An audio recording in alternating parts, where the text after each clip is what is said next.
welcome to the 46th show. I know. We are in season 4, episode 2, I think. Okay. I think, yeah. Of Healthy Living with Marilyn. And I want to thank you all for joining us. Thank you so much for joining us. I appreciate your time, and I appreciate your energy, and I appreciate the fact that you are meeting with us tonight at 8 o'clock. It's so good to see everybody. Even though I can't see everybody, I'm just so glad you're all here. Right, Joe? Absolutely. My name is Dr. Marilyn Scott. I am the host of Healthy Living with Marilyn. We have been on Facebook and YouTube now for over a year. Yes. Did I ever think we would get this far, Joes? Never. Never underestimate. That's right. That's right. And my Josi Hopkins, has been with me since the beginning. Thanks for being with me tonight again, Joes. Absolutely. It is really good to see you. Sometimes Josie's not with me, and I miss her, but I have other people come in who are kind enough to co-host for me, which is really nice to have other guest co-hosts. Variety, I've got a variety. So if Josie says, well, yeah, I can't come tonight, it's like, okay, we'll get somebody else. It's fine. Or sometimes I do it by myself. When we had Anson Williams on. That's right. That's right. So we are going to be talking about tonight a lot of spiritual stuff. I like that. I do too. Being a holistic healer, I live in the spiritual realm. Basically, I am a spiritual being having a human experience. That's right. So, and it's been a definite experience the past couple months, to be honest with you. So, I want to introduce my guest tonight and my RVA secret knockers. Ooh. Dr. Scarlett Heinbuch and David Schwartz. How are you all? We're great. Thank you for having us. Thank you for coming. I really appreciate it. They have written a book called, I have it here too, called Waking Up to Love. Michael, can you get a glimpse of this? I love that title. Yes, isn't it a lovely title? I love the cover too. The cover is just beautiful. It's like I want to go on that drawbridge. I know. Down the bridge. I wonder if that drawbridge is the one down at William and Mary. There's one down there. That's David took the photo at St. Louis Botanical Gardens. Really? And I did the coloring. It's beautiful. Thank you. Michael's going to zoom in for you. Oh, come on, Michael. Here we go. You got it? Good. So they have shared a near-death encounter, and it's brought on miracles and recovery and second chances. And it's a really great book. I'm almost through the whole thing. And I've been skimming through it and looking at it. And it's like, I want to read this part. I want to read that part. So I would know what I was talking about tonight. And I want to welcome you all so much for coming tonight. Truly. You are great friends. And they're fellow secret knockers. If you want to know about that, get in touch with me. And tell us about your experience. Tell us about how you met. That was a little... That's literally what the book is about. I know. And that is how we met. David was in a coma at St. Mary's Hospital here in Richmond, Virginia. This was back in September of 2005. And I met him when I had gone to go do some healing work with him. I had met his mother, and she had flown in from California for the 3rd time. And in fact, that very day that I met her, she had been called and jumped on the plane, and they said, if you want to come say goodbye to your son, you need to get on the plane today. So she flew in from San Francisco. I met her later that evening, and David knew several people that I knew, but I didn't know him. But I knew these folks, and they were all standing around crying because they knew David, and he had taken a turn for the worst.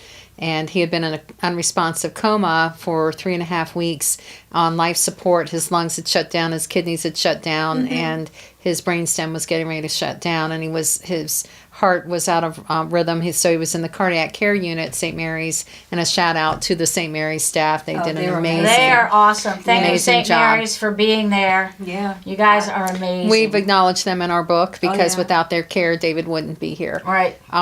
So I went in to work with David, and that night when I met his mother, and she was saying it was too late, she had signed the funeral directives, And I went up to tell her how sorry I was, but what came out of my mouth was something very different. It was like, I don't think you should give up hope yet. And she looked at me like, well, maybe you're not hearing what I'm saying. And I was like, well, I can't promise anything, but I told her that I had studied Reiki, that I had worked with different types of energy work, and if nothing else, if he was ready to cross over, I could hold his hand and be with him while he passed, if that's what was going to happen. And because as a mother of two boys too, I thought, you know, it means something to have somebody there doing some healing prayer. And she was fine with it. She just let me know David's Jewish, and I said, well, this is fine. This is not a religious thing. It's just energy, love energy. So I went in the next day. I was teaching a class at VCU, Marriage and Family Relationships, and I was in my PhD program working on my dissertation. At that time, it was for the Native Americans who were trying to get federal recognition. So I had a lot of stuff going on, and I was the parent of two boys with disabilities. One, my oldest son had extreme ADHD, and my youngest had epilepsy. Okay. So things were very challenging, and I was a broke student, and I barely had enough gas in my car to make it to the hospital. And to this day, I can't tell you why I went, except that I listened to that nudge.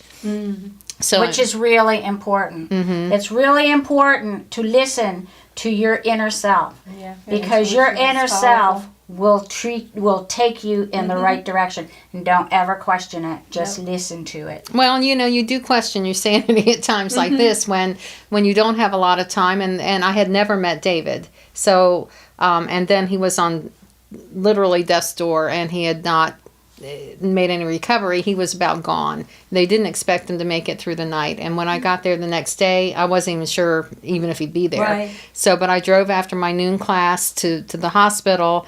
I went back in, and I couldn't even tell what he looked like, because he had a ventilator tube in his mouth. He had a feeding tube in his nose. He had a central line. Yeah, he was all hooked up. He was Sounds completely really worse hooked than up. it He was all I was doing fine. What brought the coma on, David? I had contracted a rare form of vasculitis, which is a vascular illness, and it affects the blood vessels, so it shuts down all your organs. No blood, no worky. Yeah. So it's called Wegener's granulomatosis at the time, and they've changed the name now. But basically, that's what it does. It's multi-system organ failure based on failure to get the blood to your system. Right, and it's usually fatal, and in cases where people do survive, it's usually with permanent kidney failure, damage. And they still don't know what causes it. It's very unusual. There's about 500 cases annually, so it's rare enough. Then it took quite a while for them to even figure it out. I think the first week and a half, he had about 14 consults. A lot. Wow. And they couldn't figure it out. They just knew that he was dying, and then when they did finally make the diagnosis, David didn't respond to the treatment protocol.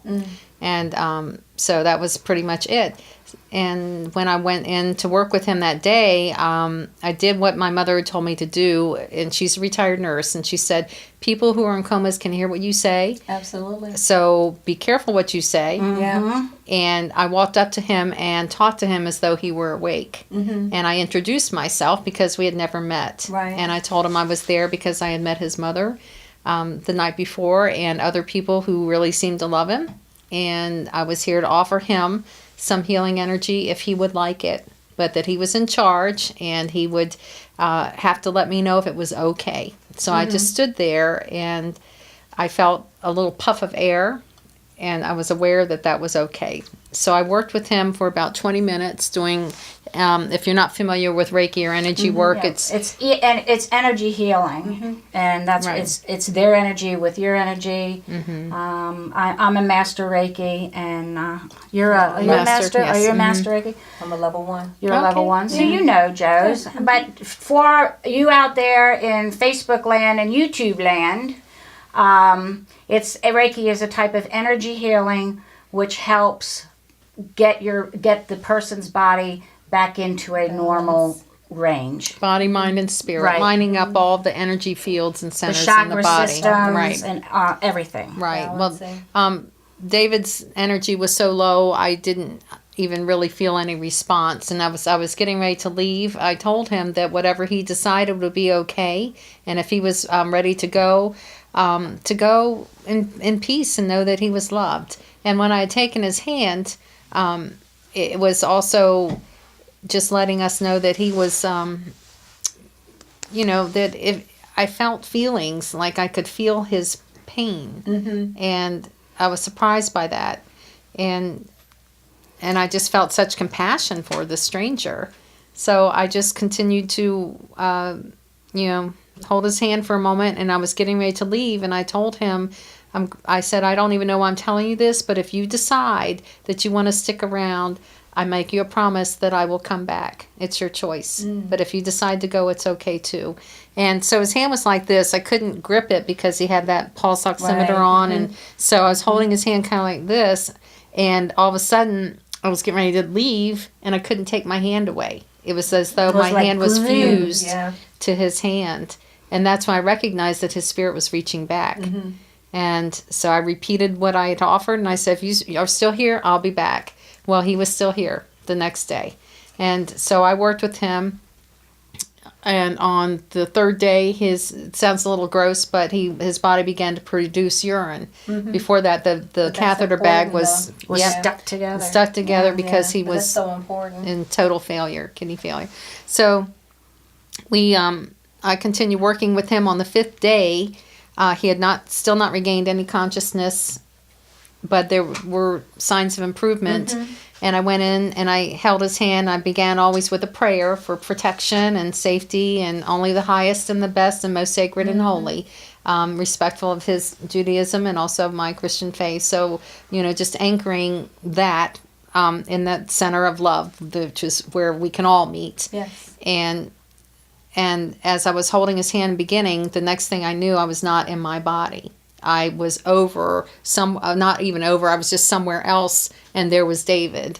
And we were in this area, and it was like, the best I can describe it, it's like dots, tiny, tiny dots, particles of white light love, liquid, but it's not wet. Right. And it breathed us. We were just made of this love, and it was the kind of love that you can't even describe. The best I could say was every kind of love, like parent love. And agape love. Agape, everything kind of love.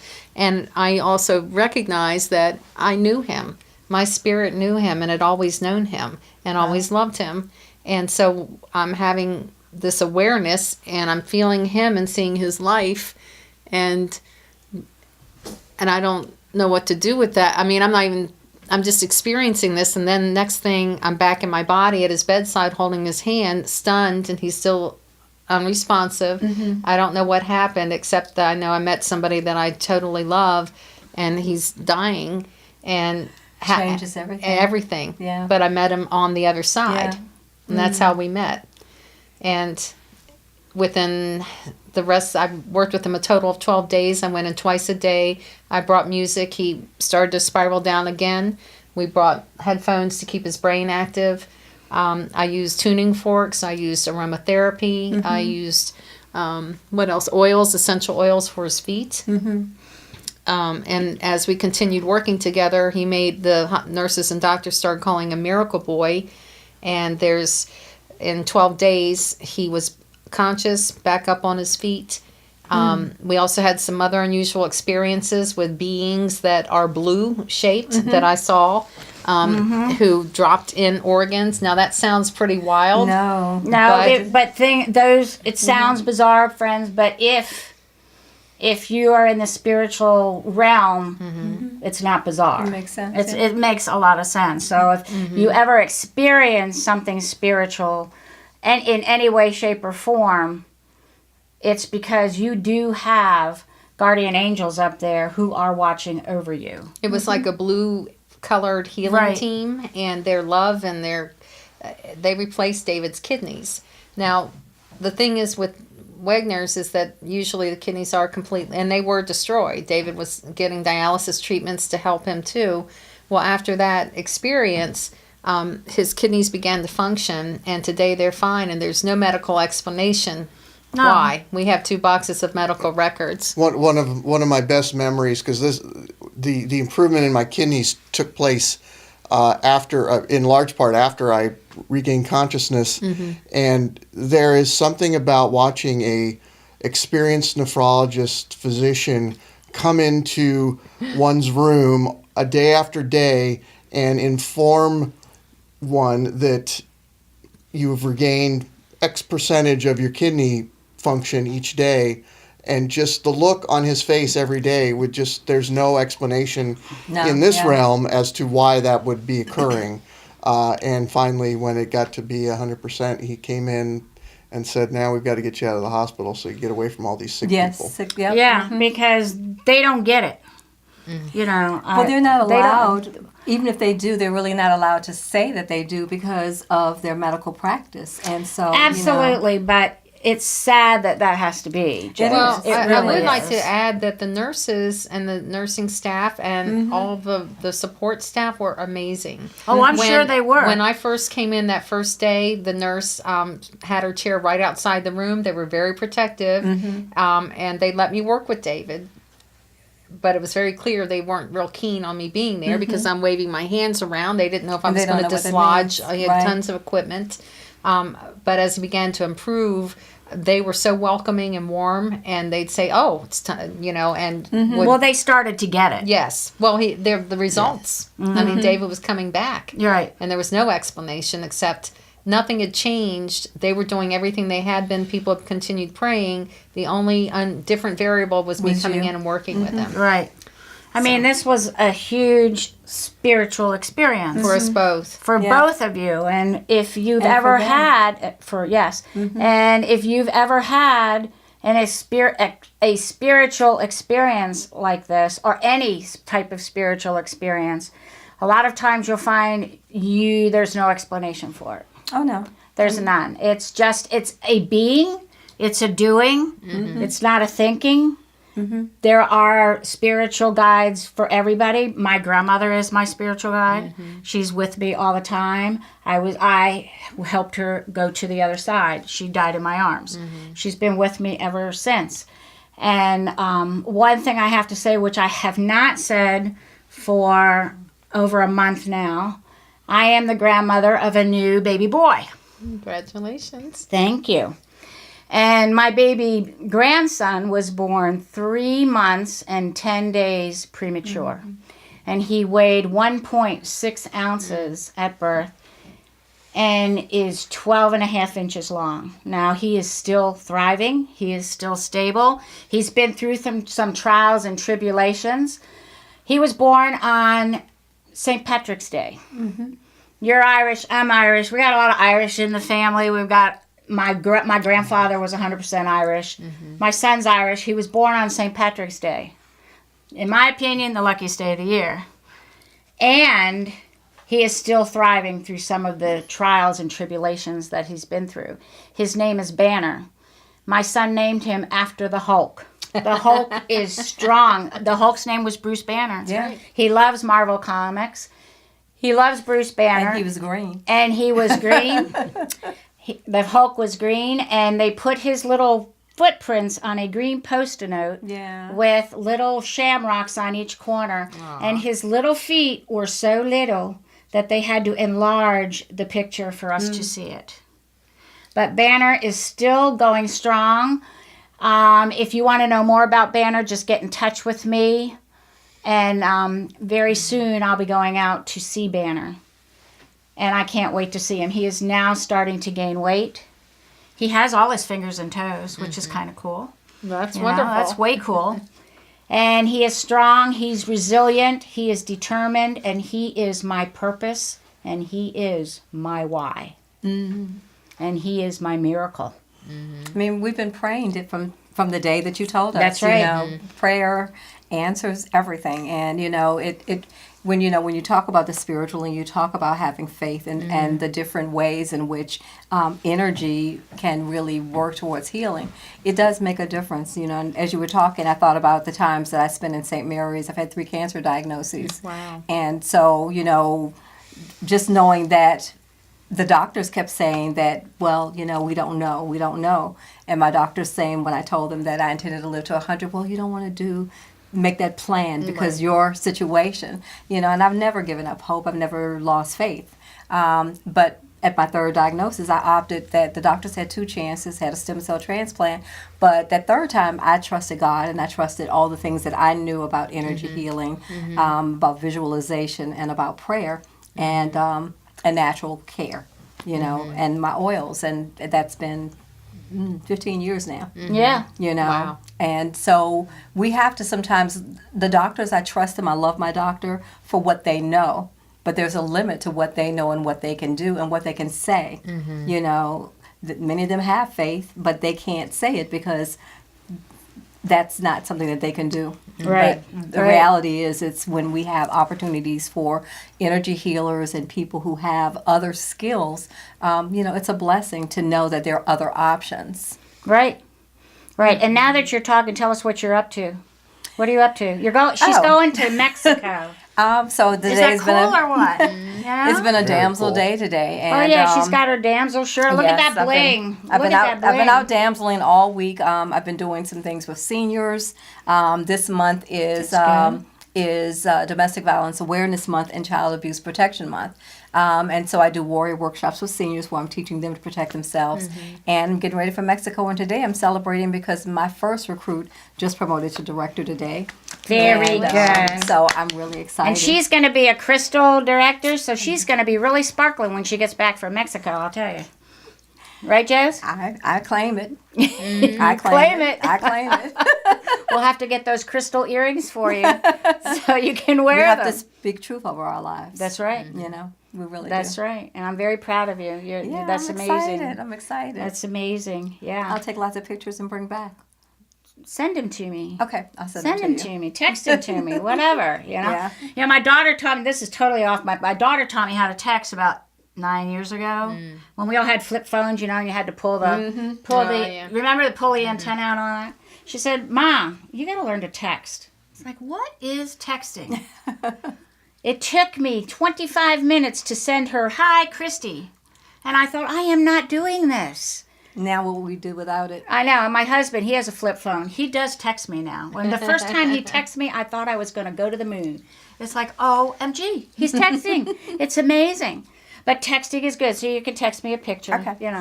But it was a new thing. My daughter says, if you want to get in touch with me, you need to gotta text text me. her. So that's what we do. That's the way it is That's today. the way it is. So, but getting back to your story, so David came through. He opened his eyes. How long had he been in a coma? About 4.5 weeks at that point. She would know. I don't know whether you'd know because you were sleeping. I learned after the fact that my nurses and doctors clued me in about what was going on. But yeah, it was a long journey back between all the drugs and the time down and just the physical and the spiritual nadir that I had gotten to, because when I came back to, I didn't remember anything about when I was in the coma. Right. For me, it was like being asleep. Right. But when I woke up, one of the first people I saw was Scarlett, and looking at her, I knew her immediately, even though I never laid eyes on her before in the natural world. I knew. You knew her. I knew about the pain that she had gone through. I knew that she was searching for someone to spend her life with. I knew that she was a single mother of children. I knew all this about her, and I knew that I loved her immediately. And that was kind of a strange sensation to have, considering that on top of coming out of a coma, coming out of this illness and starting to make these physical recoveries as well, that she helped to bring about. So it was quite an experience. I'm sure it was. But Was she there? Was she there when you opened your eyes? Were you there? Not for the first time. He had opened them earlier in the day. Had he? and I went in and out. I because figured, that yeah. was one of the first waking memories I have is of being on dialysis and having the dialysis machine malfunction, and I was having various hallucinations around that. And then I do remember seeing some friends that had come in and out of the room that spent a lot of time with me. And I remember my friend Hugh being there, and I certainly remember Scarlett being there. She sort of was flitting around like, she was my angel, floating around the hospital room. And again, seeing her and not knowing her in the physical world, but knowing her in the spiritual but knowing world. her that I had made this connection with her was just so disorienting on top of everything else. And it's amazing how God works in mysterious ways. He does. He does work in. We ended up coming together very shortly after I got out of the hospital. I got out of the hospital, I think it was October 15th, and we were together just over a month later. Mm-hmm. So.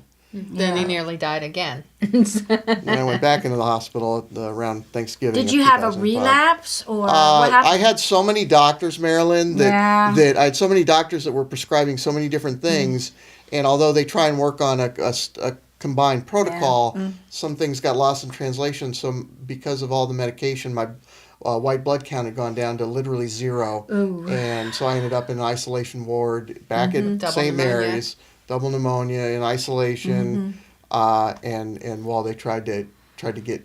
Now, did you go in there and do Reiki on him when he was in there? Yes. Okay. In fact, that's when he called me at 6:30 in the morning to say, "I need to tell you I love you because I don't know if I'm going to make it." Oh. And it's like, hello. Yeah, and so I went to the hospital. And he said, can you just help me and hold me? So I crawled up behind him on the hospital bed and just put my arms around him and held on and just prayed. At that point, my objectivity was gone. Yes. And as a healer, one of the things I do is again, you're just working with people's energy field, not your desire. It's not up to me. It's between them and their higher power. But when your heart. Yes, but my heart was now involved, and I wanted David to live. And I had to recognize that I was being selfish because, again, this was not up to me. Right. What I had learned and what David had gifted me with was showing me that there was a love that is so enormous that is there for all of us.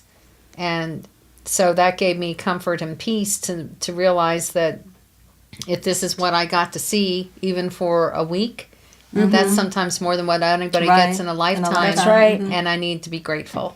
Right. And if he was going to leave this life, I had to love him enough to let him go for what was best for him and his spirit. Because I didn't know. I just knew that what I wanted. But he decided to stick around still. And so we've been married going on 12 years in June this year. Congratulations. Thank you. That's You know, wonderful. When did you decide to write the book? Well, everyone kept asking how we met. When we'd say it, they'd say, you should write a book. So, but life gets in the way, and we had, between us, 4 children to raise, all minors when we got together, lots of money. Kids are expensive. And so I ended up working, and we were all doing the things we needed to do. So the book took about 12 years. Okay. And also the story, we haven't touched on a lot, but the story is extremely personal. We put in there details about our journey and recovery because we felt it was important. So that's all in there as well. Do you want to touch on that a little bit? I mean, we've got a little bit of time. You want to touch on that, or is that too... Well, when I came out to Richmond, I came out for work. I've been out of work in Spokane, Washington for almost a year and a half. And there weren't a lot of prospects for a financial services professional out in Spokane, Washington. I had fallen into a job there, moved up to Washington State, but came out to Richmond just for work on a contract basis. It was supposed to be a year contract, and it wasn't long after that I got out here that I ended up getting sick. But one of the things I did, since I didn't know anybody in Richmond, I had just gotten into 12-step recovery and had just started to make that journey and try to improve my life, at least in that because by that point, by the time that I had started my recovery journey, I was already unemployed, pretty much in a marriage that was failing, and was not of much real use to anyone, especially myself. I'd given up on myself, given up on love, given up on relationships. And so for me, I found my recovery community in Alcoholics Anonymous, the program, and That's a great program. Became It is a very great active. program. Became very active before I got sick. Became very active in the local fellowships here, and that really was a big saving You're saving grace. for me. Yes, definitely. Yeah, you're saving and grace. and then as I started to get sick and was sharing with my friends what was going on, those were the guys that I would rely on to say, hey, talk to some of the guys at work, talk to some of the guys in my recovery community, my fellowships. But once I got sick and went into the coma, that was it. So for me, when I came back, every day was a miracle. When I woke up out of that coma, it's like, okay, well, if this is all I get, Scarlett was coming from it from her perspective. I was just going, well, I know I'm in a failing marriage. I know I'm in this job that I don't know how long it's going to last, or even if I'm going to have a job or insurance, because I was a contract employee at that point. And so it was talk about living one day at a time. That was really it. So give us your perspective on this. I want to know your perspective since I've heard his. Okay, well, for me, being a single mom of 2 boys with disabilities, it had gotten pretty overwhelming for me. It was hard to hold a job because of their needs were so extreme. And I found that I would have wine at dinner and I'd end up drinking the whole bottle. I became really concerned about my drinking, so I went to some meetings and realized, oh, well, that's what alcoholism is. That kind of dependency, using a substance to help with your feelings. Right. Like a crutch. Like a crutch, yeah. And I had grown up in an alcoholic home, and it wasn't a happy experience. And I recognized that I was headed that way if I didn't do something about it, and I didn't want to be like that. So I recognized I got to do something. So I ended up going to some meetings, and then got busy with school and stopped going, and then realized, well, one of the people who have been a former sponsor and also a person that I liked, who knew David, said, why don't you come to this meeting tonight? And I had not been in a long time, so I went that night, and that's where I met David's mother. So you met her at the AA meeting? Yes, she's passed on now. I'm wearing her ring in remembrance of her, but she had been in recovery for 30-some years, I guess, at that time. 37 years. 37 years It's a when she long passed time. away, and everything about her stoicism, her beauty, her radiance of serenity in the face of all of this touched me, and she showed me what a strong mother can be when you're facing a crisis. And she was at peace if her son was going to pass on. She was like, she accepted it because she accepted that this was God's will for her life. Right. And seeing that, and she was the one who taught me, you can hold things in 2 hands. You can hold serenity and your grief in this hand, and you can walk with both. And she helped me to understand that. And so because of what she represented to me, that was why she's the reason I went to go see David. It's interesting because it's almost like your paths and your lives were parallel. And you hadn't connected in reality. Right. But your paths were destined to come together. That's God's really way of bringing 2 people together. And that's the miracle, because I believe that our roads are already paved before we even get on this earth. Because I was in a difficult marriage situation, and I would always ask the universe, God, why am I here? What am I doing? What am I doing wrong? What am I doing right? And the answer that I always got was, this is the road you are supposed to walk. It will make you a stronger person, and you will be able to fly. And since then, in the past year and a half, I had my TV show.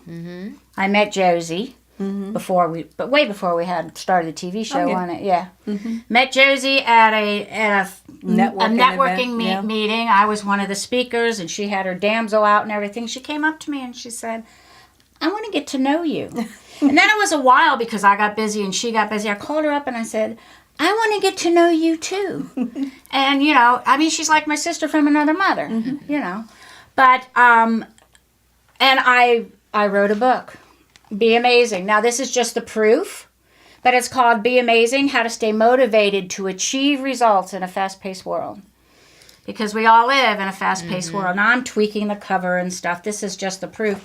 But I have a book. See? I truly do have a book.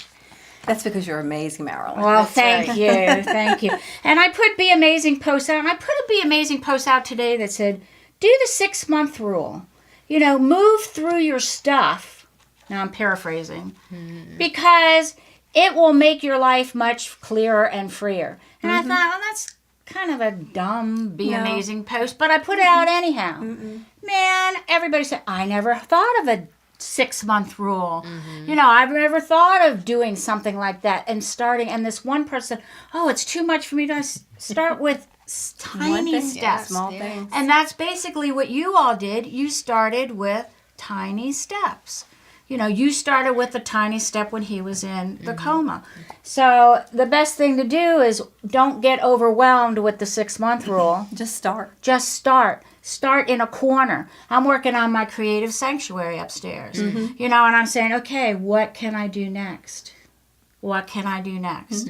My husband and I started purging our tool shed yesterday of the kids' stuff that they had when they were in college, and they're grown adults now. So, and I said, we go in here, we just need to close our eyes.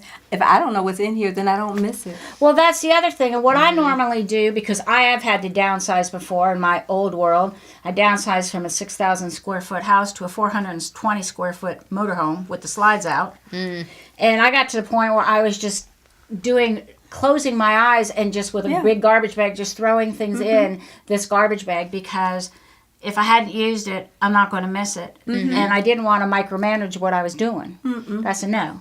So, friends, I'll let you know. This is the proof. I will let you know when I press publish. I have not pressed publish. I'm still working with my Fiverr guy on the cover, and I've got a couple things that I have to fix inside.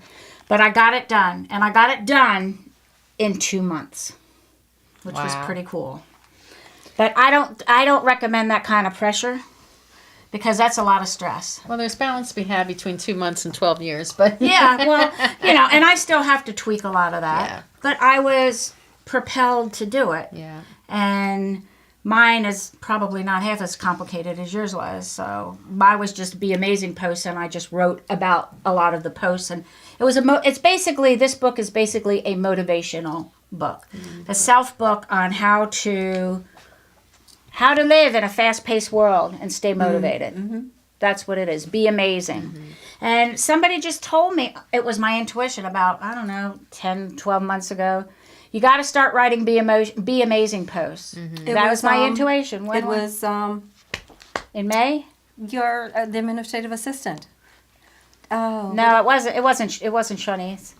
No. She was telling you to do the daily post. Well, she was telling me to do daily journal. posts. Yeah, but she didn't say Be Amazing post. The Be Amazing post came through my intuition. It came through up here, into my, because I listened But to the that. combination of doing a daily ritual. And it was. And Shawnee's, if you're watching, Josie and I really miss you. Michael, Zen, we really miss you. I love that you're in New York. Yes, I'll look you we up when I'm do. there next time. We do. And I'm so happy for you. But Shawnee's, get in touch with us. We miss you. Okay? So, and that's your... I have to Zoom Shawnee's in one day. Yeah. That's your book, Waking Up to Love. Right. And I did want to add, too, that also I included classroom vignettes that were really important, because teaching marriage and family relationships, It's important. and people don't understand that the partner you pick, sometimes people spend more time picking out a car than they do the partner they're going to spend their life with. And I called my partner here. yeah. As a child, I always sang a song. There's a song, old song, Message to Michael. And I always ask God to give me a Michael. My husband is Michael. Oh, There wow. you go. 40 years this year. Wow. Happy Congratulations. When do you get? When's your anniversary? July. July. All right. I always sang Take a Message to Michael. Whatever that song is, Fly Away, Kentucky Right, Bluebird. right. Yeah. Take a message to Michael. Tell him to start for home today. That's lovely. It is. That's a beautiful story. Yeah. I have to that's add that a in good You should my next add- one. yes, Yeah, put that in your book. Put that in But- your book, I'm girl. going to do something for him for our 40th about that. That'd be good. That'd be good. Speaking of people and emotions and energy, my friend Lisa Hazelgrove she is an emotion code practitioner. And she helps people with emotions that have been suppressed. That she's worked with me before. And it's like, man, yeah, I forgot all about that emotion, and she brings about. But anyhow, she is having a how you can raise your vibrational frequency over at Resonance Float and Sound, and you'll be able to explore, hear, research, and even experience vibrational energy to see how your body responds when exposed to certain vibrations. It costs $10. It is Sunday, April 29th at Resonance Float and Sound down in Sycamore Square off of Midlothian. I love that mall down there. It's not a mall, but I love that area down there. It's so cool. It's very charming. If you haven't been to Sycamore Square, it's not a mall. They've got houses that have stores in them, and it's way cool. It's like a little village. Yeah, it's like a little exactly. That's what it is, like a little village. There's restaurants there. There's a bookstore, which I haven't gone in, which I really need to go in and graze. It's a lovely It's bookstore. adorable. Yeah, Yeah. it's wonderful. And so she's having that on Sunday, April 29th from 10 to 12 at Resonance Float and Sound. Okay. And you should really check out Resonance Float and Sound. It's a float. They have a float pod there where you can float in the Epsom salts water and just you're like floating away, but you're not going anywhere. You're just going into the spiritual realm, and it's wonderful. You're buoyant. You don't drown or anything, and it's really cool. And then she has a sound experience room, and it looks like all stars all over and everything. And that's interesting. She has a sauna too. I don't do the sauna. I'd rather do the float. And I don't do sauna because I do hot yoga, which I haven't been able to do recently, but I do hot yoga, and that's very therapeutic. If anybody wants to try hot yoga, Josi, just let me know, and I'll get you in for a class. It's very therapeutic. I don't teach them, I go, but they're cool. So that's why I don't do the infrared sauna. But anyhow, if you want to get in touch with Lisa, you can call her at 804-539-3251. Or you can get in touch with her at lisa@lisahealthy.com. Check out her website too. It's lisahealthy.com. She has interesting blogs on there. One that she has, because she's an adjunct professor of sleep. Teaches sleep at U of R. It's like you're teaching undergrad sleep. Okay. Sounds like a snoozer. I know. 2 points, Scarlett. 2 points. I like that one. Couldn't resist. Did you get that, Zen? It sounds like a snoozer. Yeah, she's got one up on you now. But she teaches sleep, and she has taught me how important it is to make sure that you get plenty of sleep. Because if you lose it, you don't get it back. So you take care of yourselves. So that's really cool. The other thing I've been doing, which I've been too busy to do recently, is I have a personal trainer who, Aubrey, if you're there, hello. She's really amazing. She's having something this weekend at her studio at 8 North Robinson Street. Get in touch with her at richmond-wellness.com. I'm not sure of all what it is. I think it starts at 11 in the morning, but you can get in touch with her. You can also call her at 804-367-3589 or get in touch with her at richmond-wellness.com. She's having a thing on Saturday, I think. But she's also having this program. It's a 12-week program called Health and Confidence in Your Own Skin this summer and beyond. Sounds pretty cool. She's a great personal trainer. I know. I've been with her for quite a while. She's motivating. She motivates me in a very kind way because she knows in the beginning there I couldn't do anything. It's like, you really want me to do this? Are you kidding? Now it's like, okay, I can do this. So it's totally different now. And I've turned my thought process around, which has really been good because I thought in the beginning when my intuition says, you need to get some help because if you don't get help, you're not going to make it. You can't not do this by yourself. And this is where I really listen to my intuition because if you can't do it by yourself, don't hesitate to get help.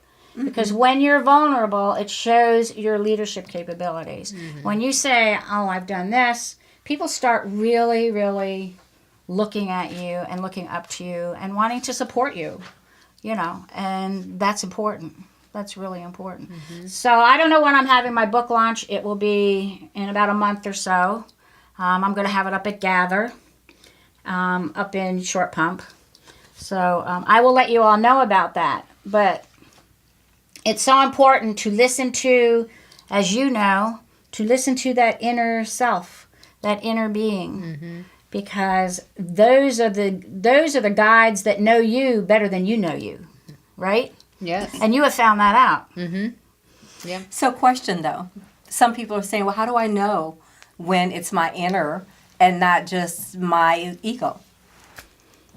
Ego, number one, the acronym for ego is edging God out. You don't want to do that. Keep But your ego. how do people really know? Because you know people how are I know? thinking- You know how I know? No, I they wanna hear. know how they I'm know. just telling you how I know.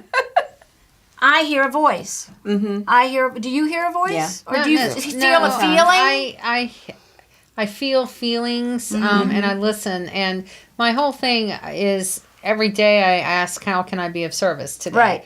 How am I, because I personally believe I'm here to serve God. I'm here to bring love to the world in whatever way I can. Oops. Despite all the challenges that I went through, they were absolutely critical for my development. So at this stage in my life, and even before I met David, I was on my way to recovery. And so I had my daily meditation prayer every morning to ask to be able to listen and to know if it was of God, then it would be abundantly clear. And if it wasn't, I didn't want it in my life. So that's what I would listen to. And How do you get well, your I would add to intuition? that I feel that I'm very fortunate that I have 12-step program of recovery to rely on prayer and meditation are very important. But one thing that I have learned in my journey over these past 13 plus years is that I'm blessed with having many other spiritual people that I rely on quite heavily. So if I think that I'm getting some sort of message or guidance or advice that's coming from what I think is my higher power, and if I want to check that, I can always go to another spiritual person who I respect a lot and say, hey, this is the message I think I'm getting. How does this resonate with you? And get some feedback. And my understanding is that many men and women of faith have done that. Relied And on that's each really other over the years. Yeah, I It's know. really important. It is. And to be still and be quiet enough. And I think oftentimes people are so into their head that they don't want to acknowledge that being still can make the difference. So being able to be still, to be, as you said, to ask to be able to hear that difference. We get the intuition, we get the messages. It can be hearing a voice. I mean, Yeah, I've heard. I've heard voices. Sometimes I'm like you. I get the feeling like, well, I'll tell you one thing that happened to me years ago. My daughter was in high school, and I went to get her attention because I wanted her to get in the car. And my intuition said, leave your purse in the car, just take your keys. Okay. So when I got to the door, this young gal was coming out, and she had a baby on her hip, and my intuition said, you're going to come in contact with that lady. It's not going to be a pleasant experience, but you'll be okay. Okay. So I'm walking back to my car, and this car is coming at me at an angle, and something turned me so I would hit the trunk Wow. raw, straight on, with both hands. And I fell back, and I fell on my knees and my hands on the blacktop. And my daughter and her friends are, your mom just got hit by a car. She just got hit by a car, really. And something turned her because the car was coming at me at her side. And the person who got out of that car was that girl with the baby on the hip. I believe in spiritual guides. Y'all can believe with what you want, but you might want to start meditating and journaling because it's really important in the mornings when you have quiet time. Don't you agree? Yes. Absolutely. That's how To I start my meditate. day. Yep, that's how you Yeah. start your day. Right. And to listen. Like I said, To listen to those listen. intuitive nudges. I mean, when something doesn't feel right, there's a reason. reason. We always, lots of times people say, well, just don't be fearful. Well, fear is a good emotion. It Fear is. is a protective It's a part of us. emotion. Yeah. And Yeah. the difference with that, too, again, when you set your intention to be loving in the world, and the most important thing is when you know if anything is leading you to do Askew, something that right. isn't loving, then you know that's really not where you want to be. Now that doesn't mean that we're all going to be saints. I mean, we're still probably going to still cuss in human. traffic. I mean, Yeah. I'm still working on that, but when someone am tailgates too. me, I get a little anxious. Yeah, I I don't do like too. that, but I do too. but I do try really hard to not do harm. To someone else. Right. Mhm. Right. And we all bumble make mistakes, and you can do harm and not even realize that something you said may have hurt someone's feelings. But I try not to be intentionally mean. Right. So that's really important to me too. Yeah. And just trying to be a decent human being in a very tough world. But one of the reasons that we also wrote the book and disclosed what we did was because people are really hurting. It's Everywhere healing. you turn, It's healing for if someone you else. if you look, my students were telling me about their struggles with their family members with alcoholism and drugs, and you don't do any favors hiding who you are.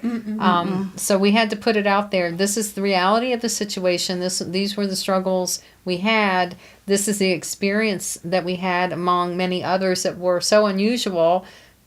But in the end, I'm finding people are having these experiences all over the world. They are. And we're They going to are. Hungary on Saturday to meet with a whole worldwide organization of people who've had these experiences with all sorts of things. And their whole point is to lift up love. This I world believe needs love that desperately. there is such a passionate movement that's happening of God pulling his people together to do good.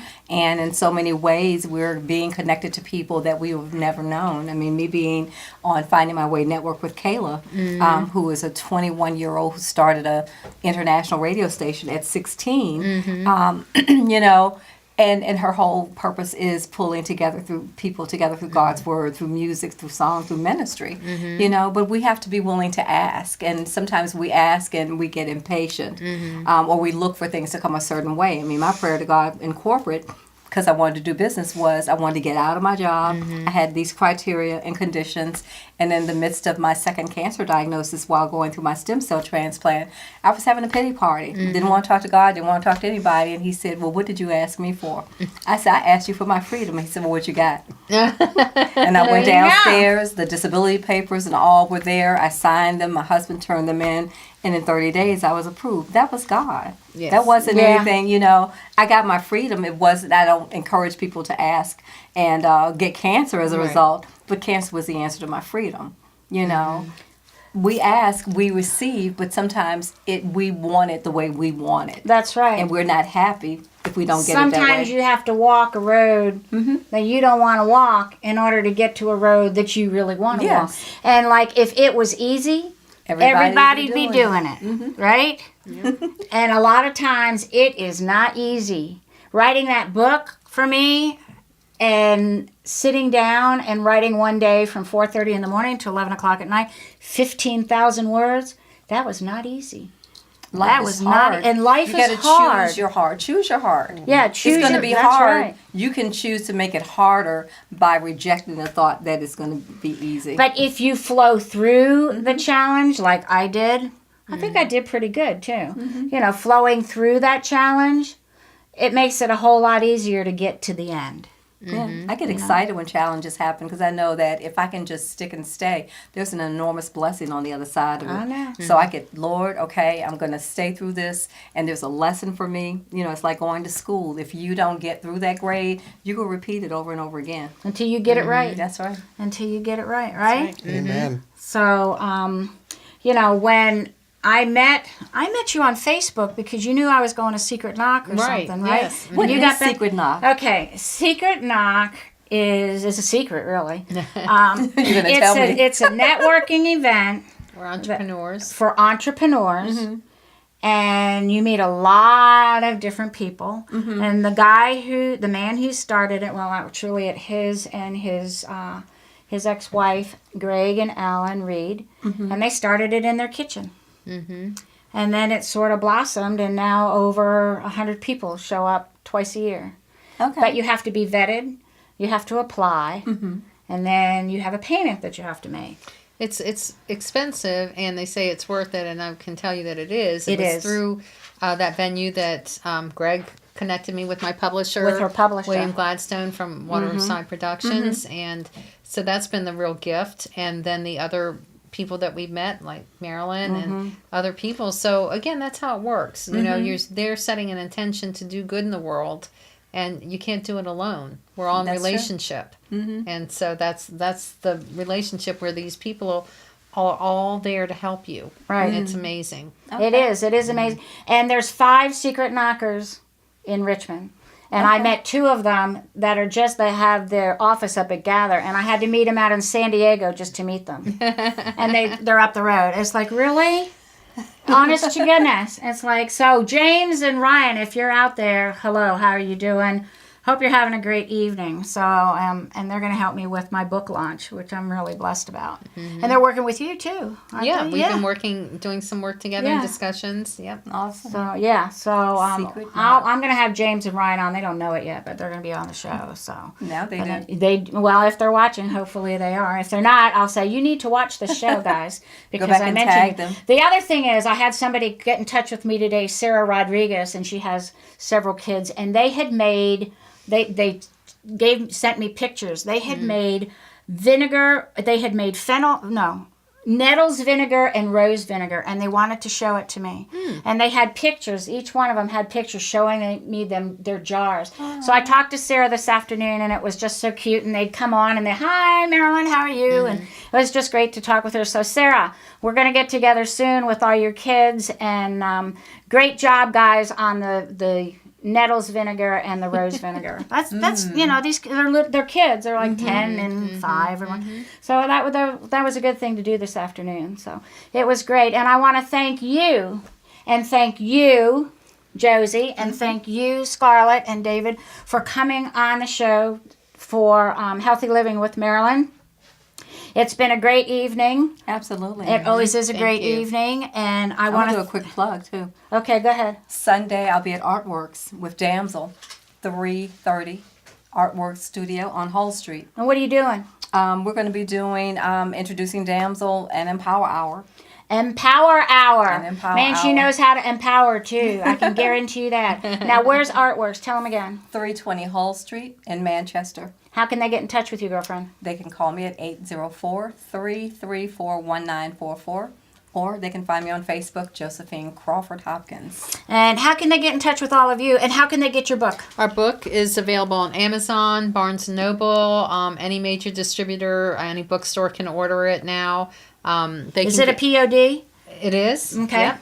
And POD is print on demand. print on demand. But Yeah. it's expanded. Less than 3 days. To Yeah. get. Right. From the time you order it till the time I you know, The it's book now fast. is available on Amazon all around the world. So Wow. it's already gone around the world, and we're It's really excited global. about that. And website. the website is Now, what's your website? I don't even know your website. I'm sorry. it's coming up. It's healingwithdrscarlett.com. Healingwithdrscarlett.com. And you're also And- on Facebook. Yes, I'm on Facebook, Pinterest, and Instagram. Girl, would you help me with Pinterest? I am really having trouble wrapping my head around that one. Yeah, well, I don't know. I just throw things up there. Oh, I'm still, do you? Well, I'm maybe still you- learning. Maybe you can show me how to throw things up there, because I only know how to like those things. I don't know how to do Talk to your anything with it. grandkids. They'll Yeah, know. that- I know. show you in 2 That's the seconds. thing. Well, The my children- my Your children, oldest. yeah. I'll have to talk to my children. They're millennials. My oldest grandson is 3.5. Oh, wow. So he only knows how to get on my iPad and get on YouTube. I want to watch a show, Grandma. Oh, wow. Okay, yeah.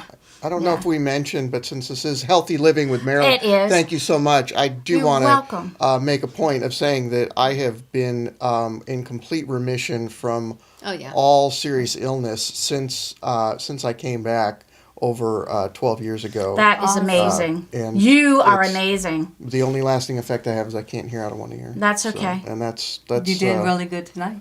That's a trade-off. Thank you very much. I'd for having rather us. not be able to hear than have to be on dialysis. Yeah, You comes know, in there's a handy trade-off. when he doesn't want to hear what I have to say. Exactly. So Scarlett, you just have to make sure you're on the other side of his body. You know? Really? Right? Thank you so much. you. Thank you. Thank you. Thanks for You're having us. welcome. Thank you so much for being with us and allowing us to come into your life tonight. We hope that you've had a lovely evening with Healthy Living with Marilyn. And we hope and pray that you had a great evening, that you have a great life. My husband's saying bye. So I will talk to you soon. And be amazing. Thank you so amazing. much. Be amazing. Yay.